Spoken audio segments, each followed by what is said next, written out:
మరి నాకు కోపమే వస్తుంది. ఎందుకు రాదు? జరిగింది చెడైనప్పుడు కోపమే వస్తుంది. హాయ్ గాయ్స్, మహేష్ బాబు ఆగడు సినిమాలో ఒక డైలాగ్ ఉంది భయ్య. సినిమాల ప్రభావం ఎంతుందో తెలియదు కానీ పంచ్ డైలాగుల ప్రభావం గట్టిగా ఉంది. పంచ్ డైలాగుల ప్రభావమే కాదు, సినిమాల ప్రభావం కూడా చాలా ఎక్కువ ఉంది. రీసెంట్లీ ఒక ఇన్సిడెంట్ బయటపడింది.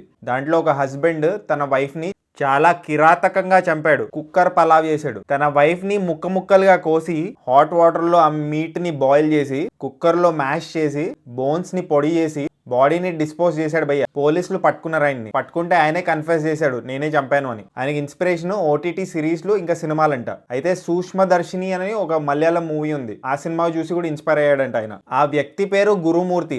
ఆయన DRDO హైదరాబాద్ లో పనిచేసేవాడు. హైదరాబాద్ సిటీ అవుట్స్కట్స్ లో వాళ్ళ వైఫ్ ఇంకా వాళ్ళ పిల్లలతో ఉండేవాడు. ఏదో ఎక్స్ట్రా మ్యారిటల్ అఫేర్ ఇంకా వైఫ్ తో గొడవ వల్ల ఆయన అమ్మని చంపేశాడంట. అంటే ఎగ్జాక్ట్ రీజన్ ఫర్ చంపడం ఇంకా బయటికి రాలేదు, పోలీసు ఇంకా ఇన్వెస్టిగేట్ చేస్తున్నారు. ఆయన అయితే కన్ఫెస్ చేశాడు ఆయనే చంపాడని. అయితే ఇప్పుడు మ్యాటర్ ఏంటంటే, సినిమాలు ప్రభావితం చేస్తున్నాయా లేదా సొసైటీని, మనుషులని?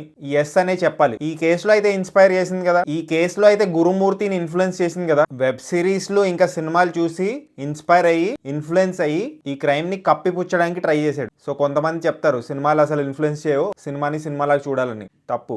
చాలా కేసెస్ ఉన్నాయి. జనాలు సినిమాలు చూసి వెబ్ సిరీస్లు చూసి క్రైమ్ చేశారు. నార్త్ ఇండియాలో ఒక యంగ్స్టర్ ఒక అమ్మాయిని చంపేశాడు. ఆయన సంజయ్ దత్ ఫ్యాన్. సంజయ్ దత్ ఒక సినిమాలో అలా చేశాడని చెప్పి ఈయన కూడా అలానే చేశాడు. ఇలా పెద్ద లిస్టే ఉంది. గరికపాటి గారు ఒకసారి పుష్ప రిలీజ్ తర్వాత మూవీస్ చాలా బ్యాడ్ గా ఇన్ఫ్లుయెన్స్ చేస్తున్నాయని అన్నారు. అప్పుడు ఆయనని పిచ్చి పిచ్చిగా ట్రోల్ చేశారు. But fact of the matter is people get inspired and influenced by movies. నువ్వు 2-3 తీసే వరకు సమాజం చెడిపోవాలా? పైగా స్మగ్లింగ్ చేసేవాడు తగ్గేదేలే అంటాడా? అది పెద్ద ఉపనిషత్ సూక్తి అయిపోయింది వేళ. ఇప్పుడు దాన్ని ఏమంటాడు? కుర్రాడు కూడా ఎవరైనా గోమె కొట్టి తగ్గేదేలే అంటాడు. దీనికి ఎవరు కారణం అండి? ఒక హీరోయిన్ ప్రేమిస్తాడు, ఆవిడ కోసం 20,000 నగలు దొంగతనం చేస్తాడు, అది చూపిస్తాడు. అక్కడి నుంచి అమ్మాయిల కోసం దొంగతనాలు మొదలవుతాయి. నిన్న టీవీలో వచ్చింది, మీరు చూసుంటారు. ఖచ్చితంగా భార్య మెప్పు పొందడం కోసం 10 ఏళ్లుగా దొంగతనం చేస్తున్నాడు, చైన్ స్నాచింగ్. నిన్న టీవీలో చూశాను. ఈ డైలాగ్ వల్ల ఏమైందంటే సమాజంలో నేరాలు పెరుగుతున్నాయి. అది ఎంత పర్సెంటేజ్ ఉందో మనకు తెలియదు, బట్ డెఫినెట్లీ ఇన్స్పైరింగ్ గా ఇన్ఫ్లుయెన్స్ అవుతున్నారు. మీ ఒపీనియన్ ఏంటి ఎంటైర్ ఇష్యూ మీద? కామెంట్ చేయండి. అండ్ జస్ట్ ఇన్ కేస్ ఇంకా సబ్స్క్రైబ్ చేసుకోకపోతే సబ్స్క్రైబ్ చేసుకోవచ్చు కదా.